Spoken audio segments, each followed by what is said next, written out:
Friday afternoon to you. It's 4 o'clock time for Sports for CLE. Thanks for joining us. Hope your weekend is off to a great start. A new offensive line coach for the Browns, Mike Bloomgren, on being tough and a, quote, jerk as the O-line coach.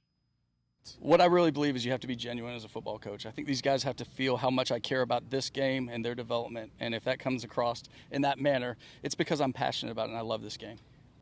Jack said he didn't think Joel was really going to retire, but Joel said that you're a huge reason he decided to come back. Take me to that dinner where you guys sat down. What was your pitch? Yeah, I mean, we go and we break bread. It was a really easy and comfortable conversation because we're talking about our families. Then we're talking about how we see this game, right on down the line to talking about our goals, his and mine, for this unit, for the future, and then talking about his legacy of this team. And I basically told him, like, I really want to be a part of this. I want to learn from you, and I want to help you go out the way you want. And if you can play 4 more years, let's play 4 more years. Like, whatever this looks like you doing at a high level that you want to do, let's go do it. And so, again, I think when you have the mutual point of loving this game, and, you know, he obviously cares a lot about the Browns, we just had that mutual ground to start from, and it was an easy conversation.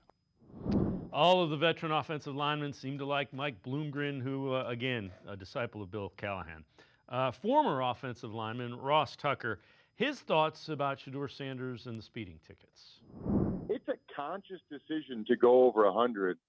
And if you're going over 100 at 1 a.m., what are we doing? You know, what's the thought process there? And so I think if it was just that, Jonathan, I don't think it'd be that big a deal. But then you combine that with, you know, everything we heard during the pre-draft process. There were multiple people that I spoke with that said it was the worst pre-draft interview they ever had, worst formal interview. You know, I think we've all seen the reports out there of unprepared or immature or entitled. And so you think, okay, maybe he just was making, you know, he just didn't know what he was doing with the process or whatever. Well, he slips to the 5th round. You know, hopefully that's a wake-up call for him. Evidently not. You know, and I would say especially at that position, that's when it starts to bother me, right? So if it's any one thing, like if this is the only thing we had ever heard about him, either from an immaturity standpoint or decision-making standpoint, then I'd probably shrug it off. I'd still say it's not good. I mean, you're a very, very high-profile name and person. You're now an NFL quarterback, and for whatever reason, you make a decision to drive over 100 miles an hour. So that's my issue with it, right? It's like, number one, does not appear as if he's learned any lesson really from the pre-draft process that supposedly humbled him or was a wake-up call or whatever. And I think just the fact that he has it in him to make a choice like that makes you wonder even more about all the other choices that he's made during the pre-draft process. Well, let's hope Shadeur realizes anything that he does is going to be kind of expanded. There's a microscope on what he's doing both on and off the field. Former NFL defensive back Bryant McFadden on if he thinks we'll ever see Deshaun Watson in a Browns uniform on the field again. No, I do not. I know contractually speaking, they're still tied to him going into 2026 financially, right? But outside of that, you know what? Let me take that back, Chris. He could potentially play again for the Cleveland Browns, right? We don't see that happening this year, but because of what I laid out, the financial agreement for 2026, the year 2026 in the NFL, he potentially could still be on the roster just because of the financial agreement. And if he is on the roster, if you're paying him a handsome price, you probably want to see that investment on the football field, at least to see what he has in store. But that's a 50-50 chance right now. But when you look at the entire ordeal of this trade, when it's all said and done, regardless what happens from now until his final snap with the Cleveland Browns, this will go down as arguably one of the worst professional trades we've ever seen in American sports. So why would they put him back on the field? He's not going to. If he's back on the field, everybody will be stunned. They just will. You don't say a trade was a big swing and a miss to a guy that you plan on putting back on the field. All right, we'll have plenty more Browns. Lance Roslin and Spencer German will be along to talk Browns a little bit later. Guardians Looking for the 3-game sweep of the Giants in San Francisco yesterday afternoon. Logan Webb, Gavin Williams, the starting pitchers. Gavin Williams was really good. 6 shutout innings of 2-hit ball, striking out 6 for the Guardians. Again, another really good start for Williams. Game was scoreless in the 4th inning. A couple of Guardians on. Carlos Santana, little bloop job, but it works. Run scores 1-0 Guardians. It stayed 1-0 Guardians until the 7th inning. Wilmer Flores pinch hitting, runners at second and third, and that one's down the left field line, and it's big trouble. 2-run score on the double. Giants win it 2-1 to avoid the sweep. Guardians offense manages just 1 run and comes up short against Logan Webb. Webb's disgusting. I mean, the sinker's running almost 20 inches, slider's running almost 20 inches, changeup's running almost, changeup was straight down today, and that cutter keeps you honest. So he's one of the top pitchers in the National League for a reason, and, we were fortunate to scrape one across against him. We got him into some trouble early, and great play by Ramos in the first, and then, Carlos with a big 2-out hit there to get us on the board. Great plays. How about the defense your team made today? Yeah, I thought we played excellent defense this whole series. I thought, Shani's playing at third base, and, Angel has played predominantly center field. He's coming into second base, making great play after great play. So Carlos, Gold Glover over at first, Kwani running stuff down. Jonesy had a good series in right. Bo with a great throw. I feel like we're clicking on a lot of cylinders right now. You take away the Seattle series where we weren't ourselves, we've been playing some really good baseball. Still not hitting the ball well enough to win games. It's on to Sacramento to face the A's. Tanner Bybee will be on the mound tonight facing Jeffrey Springs for the Athletics. We're going to step aside, take a quick time out. Lance Rislin up first from the Plain Dealer, cleveland.com. We're talking Browns on Sports4CLE. Come back to go forward. Back to learning new things. Back to pursuing your dreams.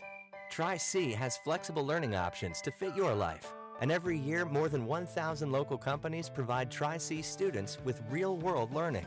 The right education can boost your lifetime earning power by hundreds of thousands of dollars. Start now with a college education you can afford. Tri-C, where futures begin.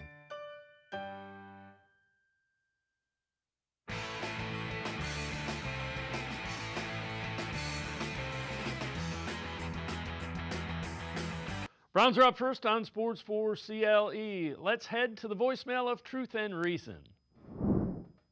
The Browns are going to have to give Shadeur Sanders a good amount of games to prove that he's not our quarterback. And I'll tell you why. Because if he's given 1 to 2 games at the end of the year, plays decent, and then the Browns decide to draft a quarterback in the first round, the fans are not going to be behind it, and they're going to still be clamoring for Shadeur. So if the Browns are going to draft a quarterback, they better give Shadeur time to play himself out of being the future quarterback, and Dylan Gabriel to a lesser degree. But the fans need to know that he's not the guy before they decide to just go all in on another quarterback. That's my thoughts. Go Browns.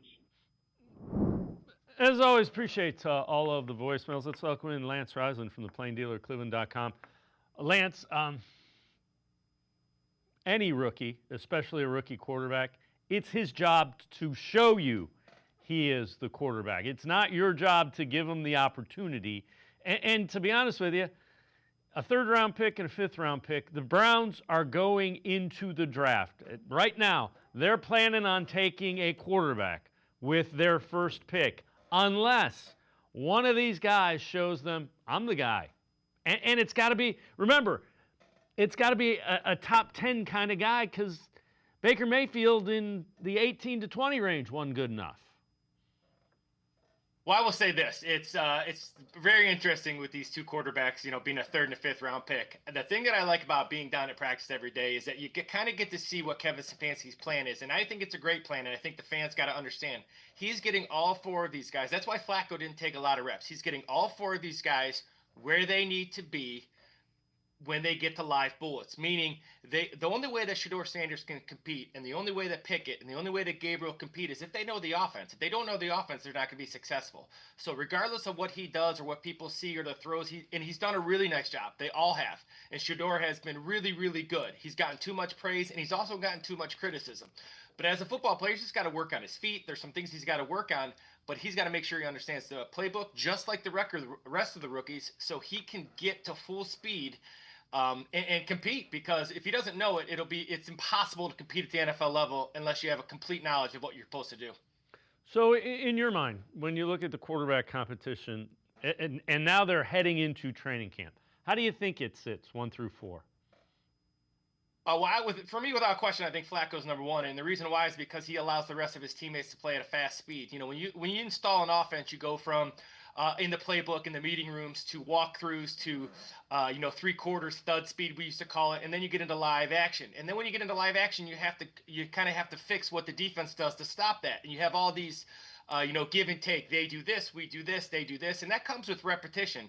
Every play has a multitude of things that can be open depending on what coverage you get, or if you get blitzes and you get hots and things like that. So Flacco is way ahead of all those guys. Now, if in terms of who I think is second, what I've seen so far in camp, I would say it's Dylan Gabriel and Shadeur Sanders. They both have done some really good things, and they've also both done some things that, protecting the football and their footwork and things like that have not been so good. But and then Pickett, I just haven't seen a lot of yet, and I want to see Pickett. Because for me, Pickett's a gamer. I loved him coming out of Pitt. I loved him when he played for Mark Whipple at Pitt. So we'll see. I kind of want to see more of him. But if I had to pick right now, I would say Flacco's 1. Sanders and Gabriel are both number 2, with Gabriel just a little bit ahead just because he's had more knowledge in a bunch of offenses. And then Pickett is kind of in that hunt too, but he's the guy that's really going to have to push, in my opinion.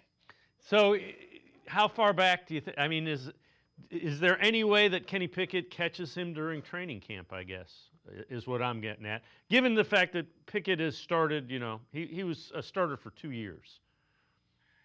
I say yes, and here's why. I think all 4 of those guys, they're going to get to a certain level in terms of knowledge and how they do things on air, how they do things in shorts, and how they do things without shoulder pads, and how they do things without getting hit on the ground, or taking a big shot, then getting back in the pocket and have to make a big read, or make a run read, or kill, all those things they have to do as NFL quarterbacks. So regardless of where they are right now, if and I couldn't tell you the depth chart, but I will say this: it can all change once the live action happens, right? And once you get live action around you, can those guys hang in there? Is it too fast early on for those rookies? We'll see. Pickett's played in NFL action, and Flacco plays in NFL action. So when it gets to live bullets, you're going to see a big distance between the 2 older guys and the 2 younger guys until they close that gap, and that just comes with repetition. Not saying they can't do it; they just have a long way to go with the type of athletes they're going to see on defense. So. Relative to Kenny Pickett, a lot of fans point to, well, he hasn't thrown for X amount of yards. He hasn't thrown for more than 2 touchdowns in a game.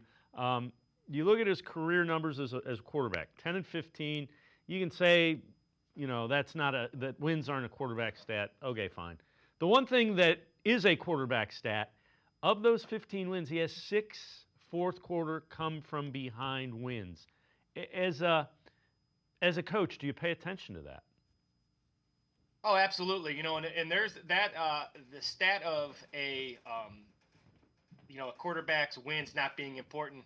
My favorite quarterback of all time is Dan Marino, and if Dan Marino had multiple Super Bowls, he would be in the discussion as the best of all time, right? But he doesn't have those Super Bowls, and that's always Tom Brady. And Tom Brady, deservingly so, is the best quarterback of all time because of those wins. So the wins are absolutely important as a quarterback. In fact, the wins are the only thing that matters to Kevin Stefanski and his staff. So whoever the quarterback is, they're going to have all 4 are going to be prepared.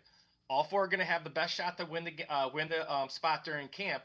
But yeah, wins matter, and they win a lot more than people think, because there's things you do within a game, getting into the right run read. It's not all about just throwing the ball downfield. It's, are you leading? Are you making the throws when they're presented to you? Do you get a key third down with your feet? Do you make a correct hot read because they bring a blitz? Do you, et cetera, et cetera. So there's a lot that goes into that, and that's for me. That's why I think Flacco's ahead right now, just because he's seen all that before.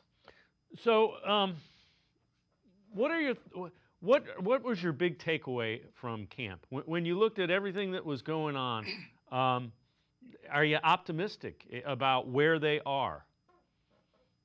I'm very optimistic. So there's two things that stood out to me in camp. First of all, I thought, as I said earlier, I think all the quarterbacks are getting a fair opportunity to learn the offense. So when you're learning the offense, that means when it gets to live action, you know where everybody's supposed to be. So you're just reactionary. And then whoever makes the plays makes the plays. But you can't play at a high level if you don't know the offense. The other thing that excites me as a football coach is I think both of their interior lines are really good, right? So if I'm a quarterback and I can run the ball with a good tailback and I get to 2nd and 5, then I have a chance to be successful. I also think their defensive line is the best unit on the field without question. They're 8, 9, 10, 11 deep with guys who can make plays. Again, can they create turnovers? Can they create short fields for these quarterbacks? So I think, you win the game of football to this day. You win the game of football up front on both sides of the ball. And the Browns, going back to what Stefanski does well, makes their offensive line much better. And their defensive line is just loaded with talent and guys who can get upfield and really fit the Jim Schwartz scheme. So, yes, I'm very optimistic because when you're good up front, you got a chance. So the other thing that's in talking to you, you've said you've seen some growth in Shadeur Sanders from the time they got on the field, and you were able to see it in OTAs through minicamp. Let's take a look at what you're looking at footwork wise. So film breakdown, video analysis. I know you're going to post this a little bit later. Take us through what we're looking at here. So first, you're going to see right here, just his feet when he transfers his weight from his right to his left side. You're going to see how accurate he is. He threw for completed 74% of his passes when his feet are right. Now we're going to get into times where his feet aren't right. Now, you can throw off platform. You're going to see here he moves forward, and you're going to see his feet kind of get out of whack. And that just, sometimes you can do that, but it lends to inaccurate throws. You're going to see him here. He's going to scramble backwards. His first read isn't there, and you're going to see how he doesn't throw on balance, and that can hurt him. So occasionally when his feet aren't right, in the NFL, he can be late. So you're going to see here, right? His feet, really good balance to start, and then he has to reset, and he doesn't really drive, and he doesn't get his weight. Here's a great look at for him not getting his weight from his backside or his right arm to his left side. And when you don't get your weight transferred from right to your left, you don't do it. Here's a great look. This is his first rep, right? This is what he did in college. Not there, he gets pressure, he backpedals. And when you backpedal, you're unable to drive the ball forward. So as you go through these, again, you're going to see that when Shadeur Sanders is in bounds, you can see why he completed 74% of his passes last year in college. Outstanding, right? And the reason why is because his footwork is really, really good. Now, you can make all these throws without your feet being right if you look at like Aaron Rodgers. But most quarterbacks have to have their feet right. And you can make these throws, but once again, when your feet aren't right, your percentage goes down. And that's what really happened with Shadeur Sanders. Now, all that has a lot to do with a lot of his offensive line work at Colorado. It wasn't very good. It's going to get better and better here in Cleveland, but there's a lot of footwork that he has to work on as he moves forward here in camp, and that's what I'll be. But I will say this: his footwork improved from rookie camp to mandatory minicamp, so people should be very excited. Here's a great look, right? So he steps back, and watch him go back twice, and as he goes back twice, he's unable to drive forward. And when you're unable to drive forward in the NFL, it's an interception. All right. So the footwork, is that where you saw the best and the most progress from OTAs to mandatory minicamp and through mandatory minicamp? Yeah, and it comes down to understanding that. Once again, it comes down to, do I understand where I'm supposed to be when I'm supposed to be there? And what I mean by that is, do I understand where blitzes are coming from and where I need to slide in the pocket, or do I need to leave the pocket, or do I need to step up in the pocket and left and right? And when you know where things are supposed to be, you know where you can move your feet. You'll see quarterbacks whose feet aren't right is because they don't understand what they're looking for downfield. So that not only did his footwork get better, it just tells me he was learning the offense. But I will say this: all the quarterbacks got better. All the quarterbacks' footwork got better, including Shadeur Sanders. And once again, it's really, really hard to evaluate him at times because he's a 5th-round pick, but he has great potential and great, like I said, great accuracy. He has great tempo. He has great body language. He does a lot of things really, really well. It'll be an interesting battle. It won't matter till the pads go on, so that's what I'm really looking for, because they're going to get better and better, continuously get better until they get hit, and then you'll see the guys change. Do you expect a more physical camp than we've had the previous 2 years? Because now they're away, and it's about a month away, and then the rookies will be back at training camp. Well, it's funny. I sit down, I watch a lot of practice, and when you go down there, being physical is not something you say. Being physical is something you do. It's something you pride yourself in the off season. I did see a little of that during OTAs, a little bit of that during mandatory minicamp, but that won't really start until they get the pads on. And when they get the pads on, once again, it's not something you say. It's, do they hit each other more? Are there more live inside one-on-ones where those offense and defensive linemen are live? Do they have more physicality in their team drills, 11 on 11? Do they have more physicality in their one-on-ones? Once again, it's not, you can't tell a team to be physical. You have to go out and be physical each and every day. My dad was a big proponent of, you have to hit each other every day. You don't have to hit each other for 30 minutes, but you got to have some physicality. I really think that lack of physicality has caused them at times to get off the slow starts, both in games and obviously at the beginning of season. So I do look for a more physical. If they're going back to this Stefanski run game, I do look for a more physical camp. They'll find out real quick in Philadelphia if they're being if they're more physical. Lance Roslin and I are going to step aside, take a quick timeout. Other side of the break, we'll hear a little bit from the offensive line coach, Mike Bloomgren, talk a little bit more about the offense and the defense. Sports4CLE, be right back. Stay with us. At the Ohio Lottery, we make Keno fun your way. So go on, pick your wager. Will it be $1, $2, $10, or more? Your call. Then it's as easy as picking up to 10 numbers. Use any inspiration you like. You can even tag on the booster for a chance to boost your winnings up to 10 times. Every few minutes across Ohio, 20 out of 80 possible numbers are drawn. And if enough of yours match, you win. Keno is always fun your way.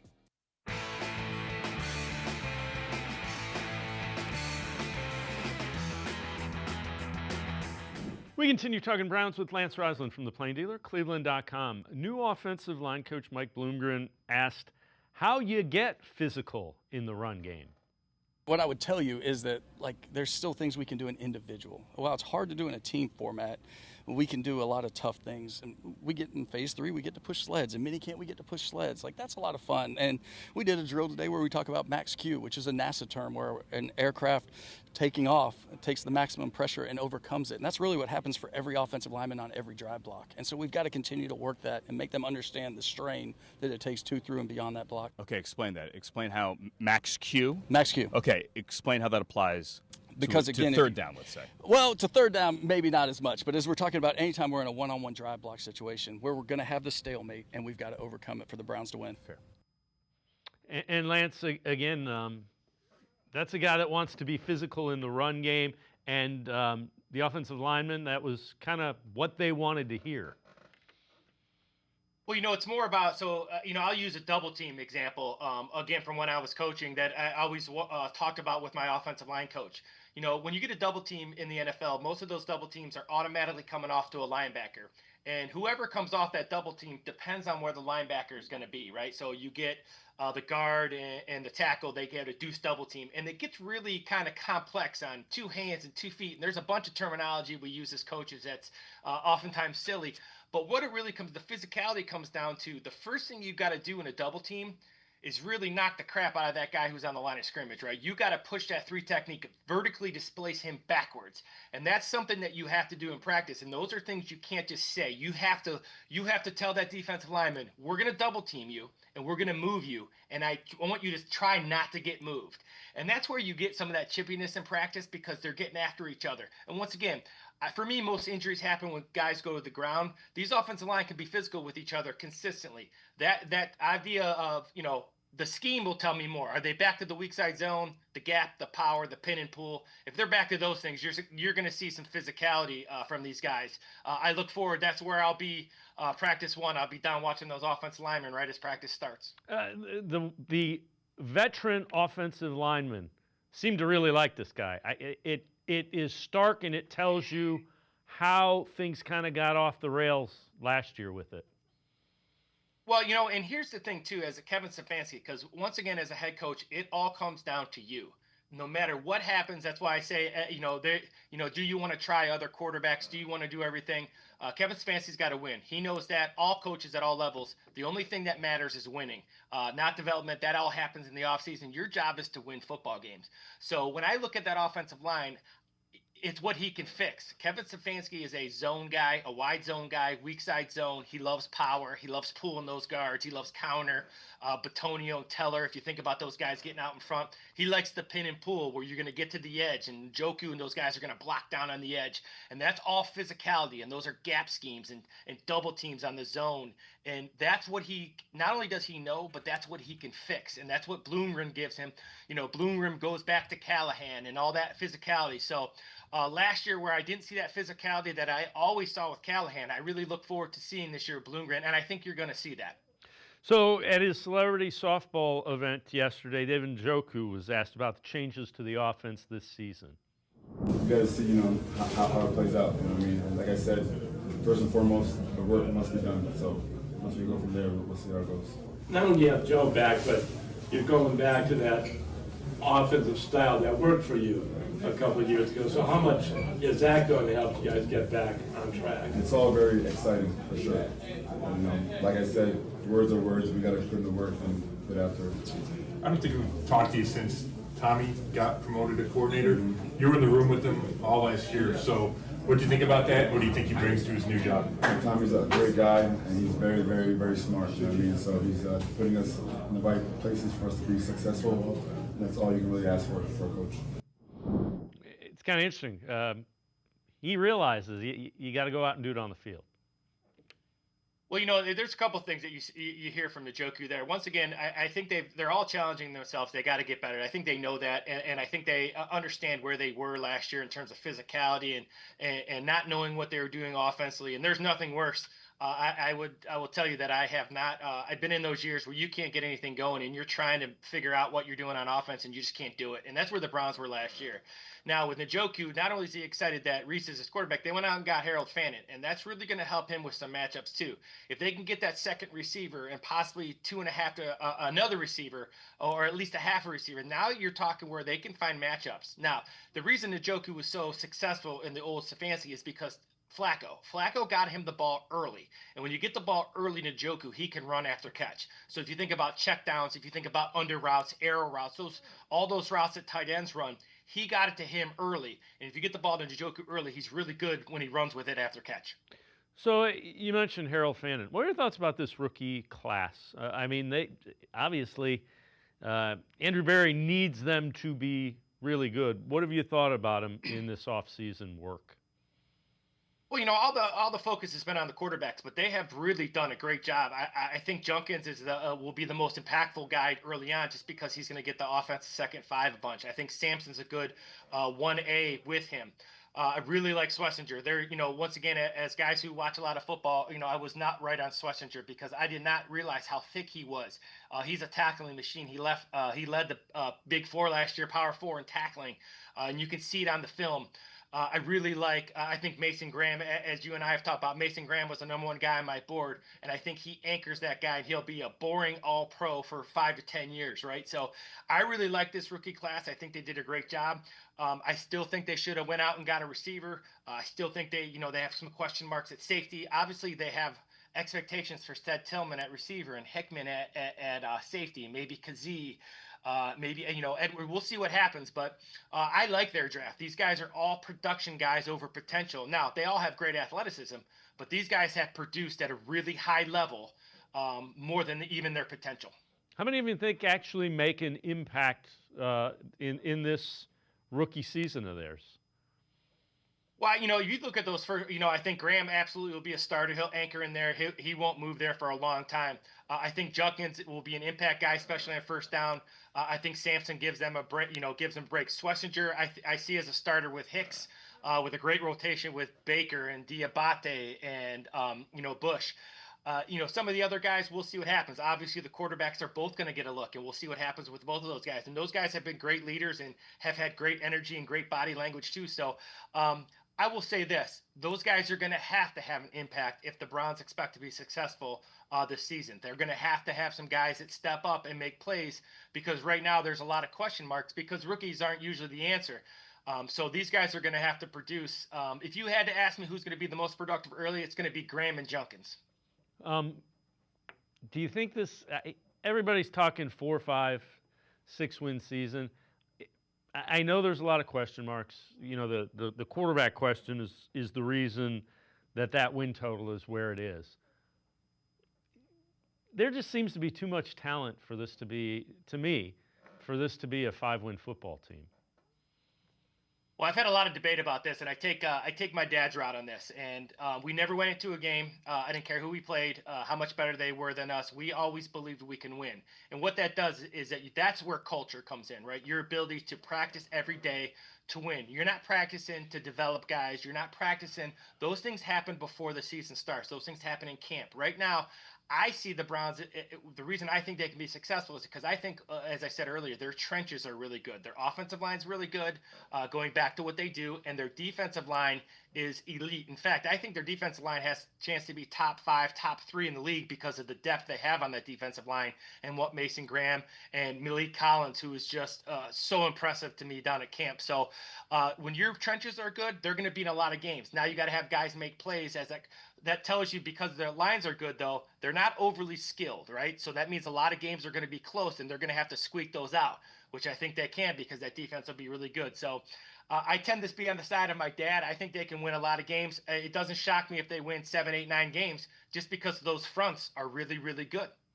So typically, you know, when you think about Jim Schwartz defenses, they usually have a defensive tackle that, you know, plays really, really well. The Browns really haven't. I mean, Tomlinson was okay, but he isn't a Jim Schwartz defensive tackle. Collins and Graham might be. Well, I'll tell you what, I was as impressive I was with Graham, and I'm biased on Graham, like I said, because I just thought he was so great at Michigan. He just couldn't move him, and then he rushed the passer like a speed defensive tackle. And this Malik Collins is ultra impressive. He's got little skinny ankles, and those who know, he doesn't have those big lineman ankles. He's a guy who moves like a linebacker at 300 plus pounds. So does Graham. So you get these guys who, Graham was a wrestler. Malik Collins had great pressure last year, great pressure percentage, NFL wise, which I don't get into too much. I just try to watch the film. So yeah, both of these guys, but then you have Shelby Harris, who kind of gives you a great backup. You get Hall, who kind of fits that mold. You have these defensive ends, Wright, and McGuire, obviously Myles Garrett, Obos. You have all these guys, but yeah, Graham is going to be an anchor in there for a long time. Browns fans are going to be very, very excited about Malik Collins. He's an absolute terror on the practice field. Cannot wait him in pads. Can't wait to watch him against Philadelphia against that offensive line.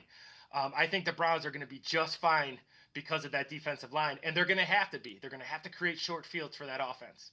Lance Roslin, as always, great stuff. Appreciate the time and the insight. Thanks very much, Lance. As always, thanks for having me.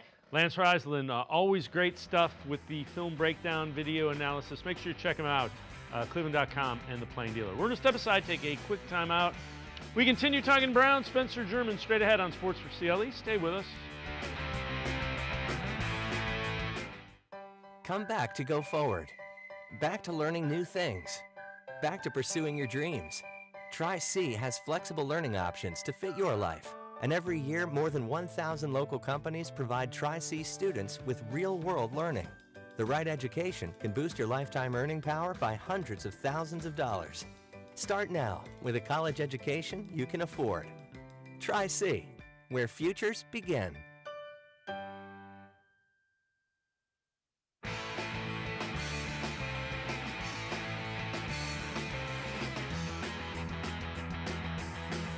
We continue talking Browns on Sports4CLE. Yesterday at David Njoku's celebrity softball game, Shadeur Sanders talking about those speeding tickets. I know I'll be violent, bro. He's just a regular kid. Like, what's wrong with you? I'm just a little boy. He didn't do nothing wrong. I haven't seen anything wrong. He's talking about overall in life. You know, I made some wrong choices personally, and I got owned up to him. I made some, not great choices. He said that because he's an accountable person. I learned We're from the real people. I learned. He don't be doing that. I learned. With that, let's welcome in Spencer German from 92.3 The Fan and the Locked On Browns podcast. And Spencer, again, that was one of his guys that he was talking to. So, when you look at it, it's not a great decision. It's not a great look. I'm glad nothing happened nothing good happens when you're driving 90 or 100 miles an hour. It just doesn't. Yeah, listen, it's obviously not a smart thing for Shadeur Sanders to be doing. I think from a football standpoint, his pre-draft process was what it was. Probably shouldn't have been a 5th-round pick, but he was a 5th-round pick. And, I think there is kind of this target on his back in terms of where he got taken, and everyone's kind of watching him to see if he pans out and sort of proves everybody wrong. Given how everything went for him so far this offseason and leading into his his rookie campaign, I just don't know why you give the Browns any other reasons, right, to potentially consider moving on from you or not giving you an opportunity or a chance.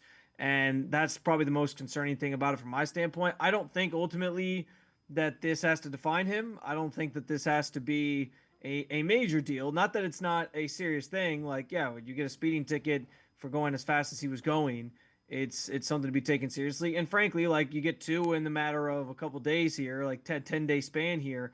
That's obviously very concerning in its own right as well. But at the same time, like, this doesn't have to define him. It doesn't have to define him as a player or from a character standpoint.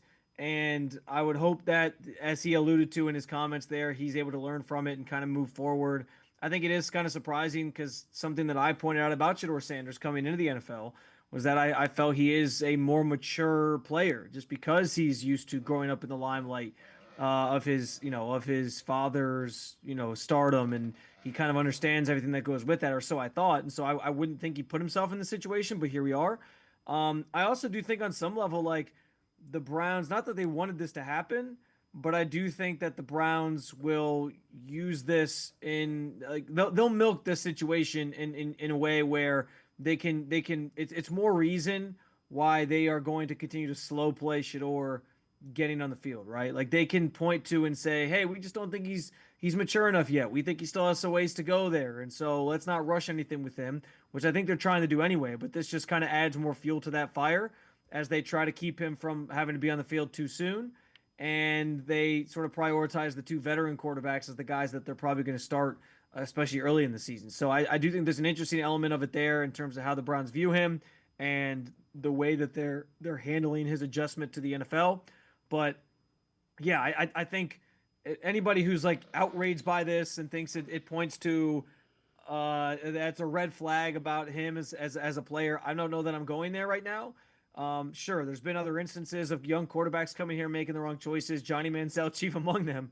I like, given this organization's the way that they've handled players with off the field issues before, though, like, I'm not going to make a mountain out of a molehill when it comes to speeding tickets, when there's been bigger issues that this team has kind of invested in. And so I don't think they're going to let it hinder, Shadeur Sanders' chances to be on this roster, potentially be the starting quarterback for this team, and so on and so forth. Yeah, I would agree. And again, you do a lot of dumb, as somebody who can look back and say, you do a lot of dumb things in your 20s.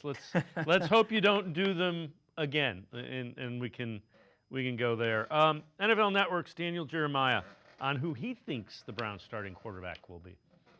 I feel like Flacco probably has his spot reserved, and then it's going to be 3 for 2. So you got those 3 young guys competing for the 2 spots, and I would say, based off of Gabriel where he was picked, based off of the ability, and I go back to, it seems like a million years ago in Green Bay, but I mean, Shadeur was my 20th player. He's a first-round caliber player. Like, talent-wise, both those guys, I think, have a huge advantage over Kenny Pickett. Kenny Pickett has to be light years better than each of them to make the team. So I would say, if you're going to ask me to kind of predict how it's going to go down, I would say you're going to have those 2 rookies and Joe Flacco.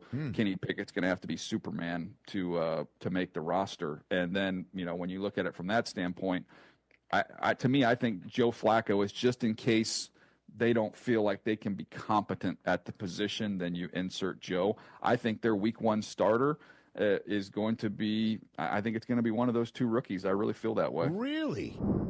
Yeah, I'm surprised by that. I do not think that's going to happen. But let's discuss that.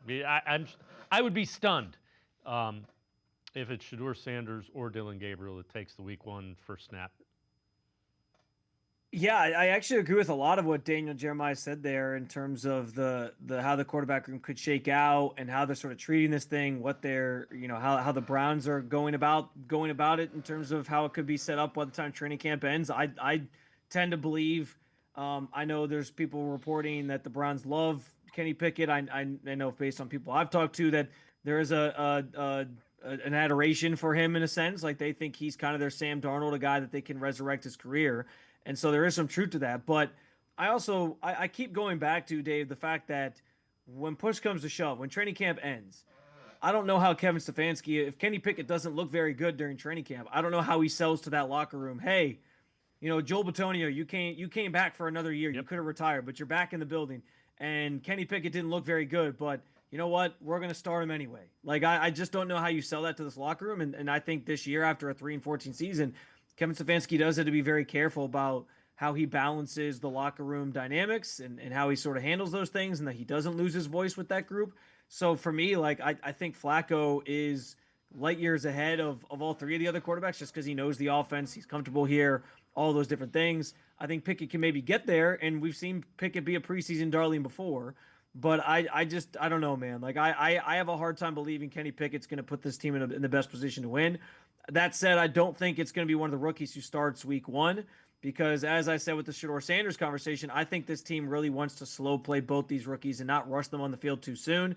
You can debate whether or not that's a good idea or a bad idea because I do think they owe it to themselves to figure out what they have in both those guys before they potentially draft another franchise quarterback or the franchise quarterback next year. And so you want as many games of a sample size as possible for those two.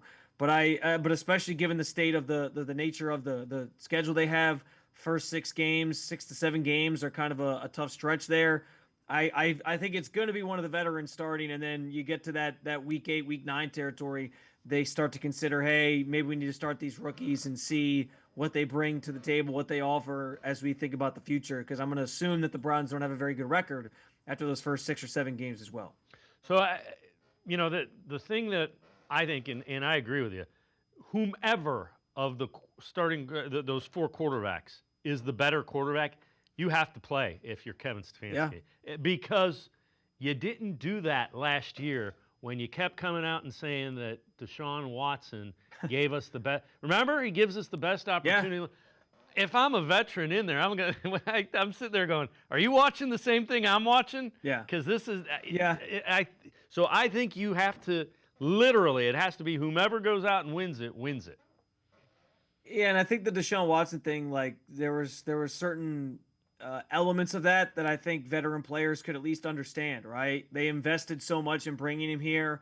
They were trying to see it through. They legitimately thought like he'll snap out of it at some point. Like those are all things, and there was a lot of there's potential like political stuff behind the scenes involved in that decision, and Kevin Stefanski continued to trot him out there. But they wanted to be proven right about the Deshaun Watson situation, and so I do think on some level, like the veterans probably could understand where they had to sort of be committed to him. But this year, you have 4 quarterbacks. It's just this random assortment of guys, 2 rookies, 2 veterans, one who is obviously in the maybe 18th fairway of his career. And so, yeah, like I think you'll have a tough time selling them on anybody but the one who looks the best. And maybe that will be Kenny Pickett for all we know. But like sitting here today, I feel like Flacco has the inside track because he's so familiar with this offense. I think the 2 rookies are going to make this team simply because Andrew Berry doesn't really cut his draft picks, let alone in the first year. And I think those 2 guys are also talented enough that they deserve it. And then I think Kenny Pickett's the odd man out. And frankly, I think Kenny Pickett potentially becomes a trade chip for you. We'll see if anybody bites. But a team like the Saints, for example, could come into play. They have a very young quarterback room. And if they decide, hey, we want a veteran, there's the Kellen Moore connection there where he was with Kenny Pickett last year in Philly. So maybe that presents itself as an opportunity to move him. But that's kind of how I would project out the quarterback room right now. Yeah, the one thing is if Kenny Pickett, the one thing Kenny Pickett does is he takes care of the football, and that's kind of if he plays well in training camp, I can see that. If he doesn't, you're right. But here's the other thing that I wanted to. I think the Browns are going into this season with the mindset we're taking a quarterback with one of our first picks in next year's draft, and it's up to one of these 2 rookies to show me, as the front office, that they can be the franchise guy. And here's where I arrived at that. remember, Baker Mayfield, when he was in that 18 to 20 range, wasn't good enough. That's why they went out and traded for Deshaun Watson. They're looking for elite, and I don't know that either Dylan Gabriel or Shadeur Sanders has elite in them. Yeah, listen, I think it's an interesting situation in regards to those quarterbacks. Andrew Berry ultimately, like, while he needs this draft class to come away with multiple guys that hit and become kind of foundational pieces for you, I do think, there's people sitting there saying, well, hey, this is the first time he's really drafted quarterbacks that were a higher priority, if you will. And so he's going to be judged on how those guys develop. But let's face it, like, there's a difference between drafting a quarterback in the 3rd round or the 5th round and drafting a quarterback in the 1st round. The way that they navigated the draft this year, trading back, getting the extra pick, it does suggest that they are setting themselves up to draft a quarterback next year, or at least be in position to draft 2 really good players next year if they realize they have a quarterback. And so I think it's easy to sort of connect the dots on that for sure. We'll see how it all plays out in the long run. But and there's been some conversations about maybe they view Dylan Gabriel as a long-term backup. Now, I'd argue you don't use the 94th overall pick on a guy that's your long-term backup. But, I think it's going to be up to these guys to sort of convince them otherwise.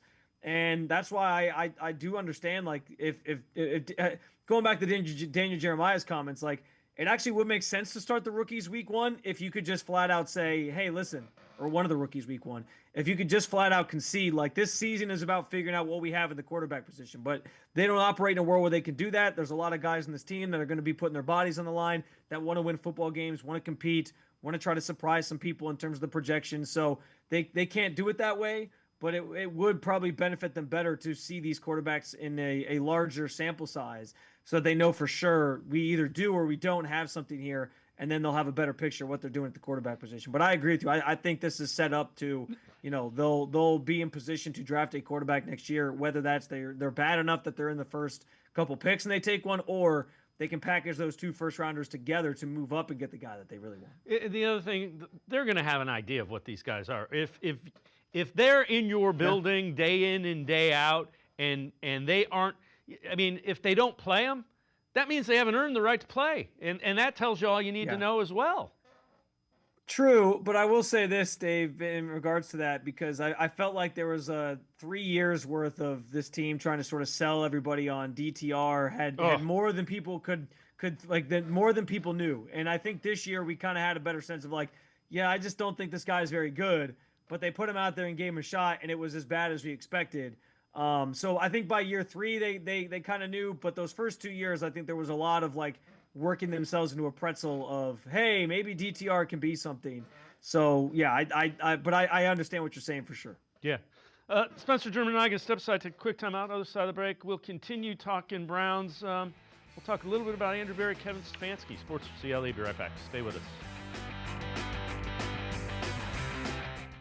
The Ohio Lottery Partners in Education program is dedicated to recognizing exceptional students, teachers, and schools throughout Ohio. Scan the QR code on screen to nominate students and teachers as Academic All-Stars and Teachers of the Month. They must be currently enrolled or teach in grades K through 12. Is your K through 12 school developing students' literacy skills to achieve success in reading? If so, you can nominate your school for the School of the Year. Students can win $100, teachers can win $500, and schools can win $2,500. Scan the QR code, fill out the forms, and nominate deserving students, teachers, and schools today. The Ohio Lottery Partners in Education program takes pride in honoring exceptional students, teachers, and schools across Ohio. Submit your nomination today. It's fun, fast, and free.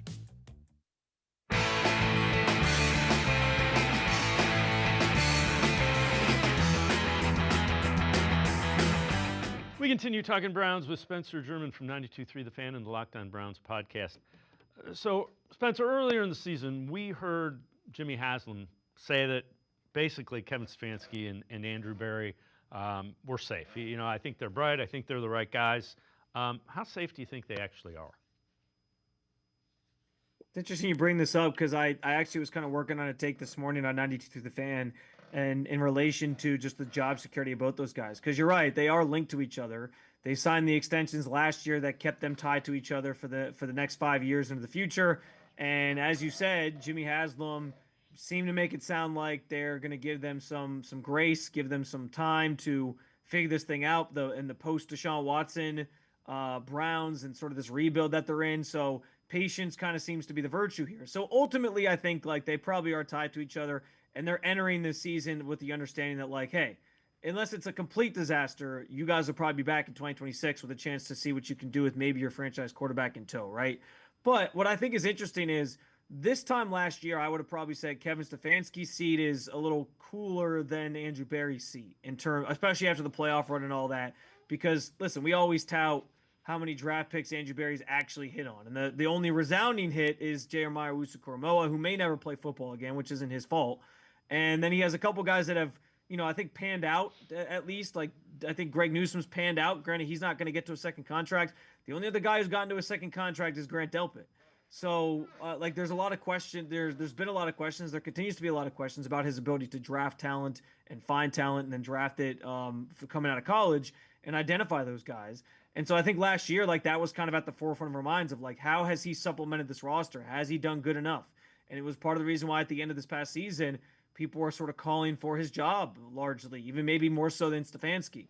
Now, what I think is interesting is, like, I think this class that he just selected has a chance to come away with like 3, maybe even 4, and if one of the quarterbacks hits, maybe even 5, like standout players who are cornerstones for this team moving forward. I think Quinshon Judkins is one. Mason Graham better be one because you took him with the number 5 overall pick. Carson Schlesinger is theoretically your Jeremiah Owusu-Koramoah replacement. And then if Harold Fandon becomes like your tight end of the future, like you sort of set yourself up here. And Andrew Berry, I think, can really change his reputation or start to change his reputation in terms of how he's built this team through the draft.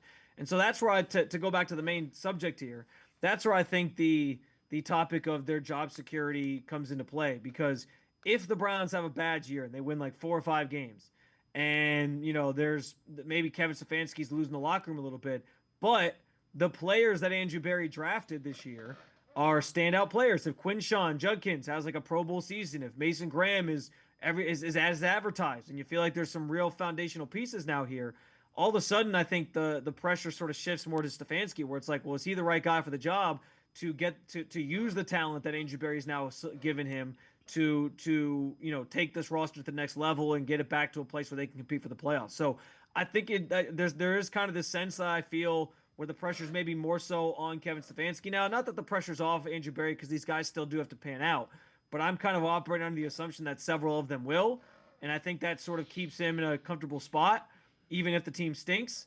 But with Stefanski, it's like it's going to come down to how much can he squeeze out of a roster that people obviously point out the flaws with. And so I think ultimately they're probably still tied at the hip. They're probably still both back in 2026. But I do think it's an interesting conversation just about where those two sort of stand and what the 2025 season would mean for each of their job status if certain things happen and certain things don't. Yeah, it's interesting, though. And the reason he didn't have high draft picks is because the Deshaun Watson trade. But he finally had higher draft picks.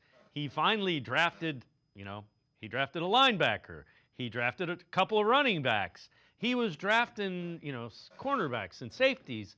And, Dwan Jones got hurt. It's just kind of interesting. And when you look at it, if you look at the context of it, so he didn't have a lot of high draft picks, and the ones that he hit on were good for a year and then got hurt, being Berry. And Stefanski, they asked him to completely redo his offense to try to fit a quarterback who ended up playing historically bad quarterback in the NFL. Yeah, it's a complicated situation. There's a lot of moving parts and different storylines that unfurl from this whole situation the Browns find themselves in, especially as far as the Deshaun Watson decision is concerned. And there's been plenty of reporting done on the fact that Andrew Berry was maybe the driver of that bus, but obviously that the Haslams injected the money into the situation to make sure that it got done. So, I think everyone's trying to be a good teammate, good soldier, and sort of power through. Maybe Stefanski didn't necessarily want to tweak his offense, but he tried to make it work with Deshaun, and it didn't happen. The only thing I'd push back on with Berry is like, he didn't have a lot of first-round picks and these last couple of years, but when you make the trade you make, you are banking on the fact that, like, hey, we're going to hit on some second-rounders. We're going to hit on some third-rounders, and sort of be able to still fill out this roster in a big way. And he wasn't able to find those like diamonds in the rough type players, even in the later rounds, at least that we can tell so far. And so that's the thing is like when you make that trade, you give up all those first round draft picks, you are banking on like, hey, this is a strength. I think we're going to be okay. I think I can still build this roster out. And that didn't end up coming to fruition. So especially coming from an organization like the Eagles, where you see the Eagles every now and then get like, hey, here's a third rounder that's a great player for us. Here's a fourth rounder who's a great player for us. He wants to be Howie Roseman. You'd expect some of those players every now and then to sort of hit. And the only player we can say right now that is a resounding hit was JOK. And like I said, he might not ever play again. Right. So it's an interesting situation for sure. But yeah, like the going, like I think both are maybe set up for success, I guess I would say this year, because if that class hits and there's a bunch of good players out of it, Barry's probably okay to be back in 2026. And if Kevin Stefanski's going back to his original offense, like Joel Bitonio talked about, then, this run game could get back to being dominant. They could put up more points. They could have a better team overall, maybe surprise some people. And even if they still finish with like 6 or 7 wins, and they still would sort of exceed expectations. And I think he probably steadies the boat enough where he gets one more chance with potentially his franchise quarterback at the helm in 2026 to see this thing on the other side of the Deshaun Watson debacle. So when you look at this roster, obviously quarterback is an area that is concerned. What's the other area that you look at and you go, man, they just need to get better at it? I think wide receiver's got to be maybe the biggest bugaboo on this team outside of the quarterback position. There's just not a lot of experience there, right? You have Jerry Jeudy, who you feel pretty good about. I think last year he did prove that he can be a number one wide receiver for some team. And I tell you, like, watching him in OTAs and minicamp, like, he just has a different energy about him this year. I think there's a comfortability there now that he's been here for a year where he seems locked in. He seems like he's on the same page with with somebody like Joe Flacco already. Kenny Pickett really went to him a lot because it's an easy person to target when you don't know where else to go with the football because there's not as much experience or in that room. So, behind Jerry Jeudy though, it's Cedric Tillman, who the team feels really good about, but has yet to do it at a consistent level. I think they're expecting him to take a leap. You have Deontay Johnson, which, listen, if he can sort of stay focused and bought into the organization, Deontay Johnson is a pretty good number 2 wide receiver to have, in my estimation. I mean, he's not that far removed from being a Pro Bowler. Like last year with the Panthers, he was actually on pace to probably put up like 800, 900 yards in a decent season there, but then, things kind of fell apart. And then we know what happened when he was with Baltimore and so on and so forth. But like, okay, so, but there's just too many questions. And none of those guys are really slot receivers. Jerry Jeudy could do it if you really wanted him to, but he's your number 1 guy. You're not going to move him inside. And so are you really banking on Jamari Thrash to be your starting slot receiver? I don't know about that. So I think wide receiver is the obvious next choice in terms of a position group that probably needs to be addressed or still has some work to do or some convincing to do. And I do think like the wide receiver room we see right now won't be the wide receiver room we see come week 1, because I think Andrew Berry is going to make some move with that group during training camp or after training camp. Maybe it's somebody who gets released by another team to just kind of bolster it a little bit and bring in a little bit more experience than what they have right now. Before I let you go, how good do you think this defense can be? I know they regressed last year. You still have Myles Garrett. You still have Denzel Ward. You add Mason Graham. You add Carson Schlesinger. This could end up being a really good defense. Yeah, listen, I think that there's a chance they get back to being like top 5 in the league. And you bring up regressing last year.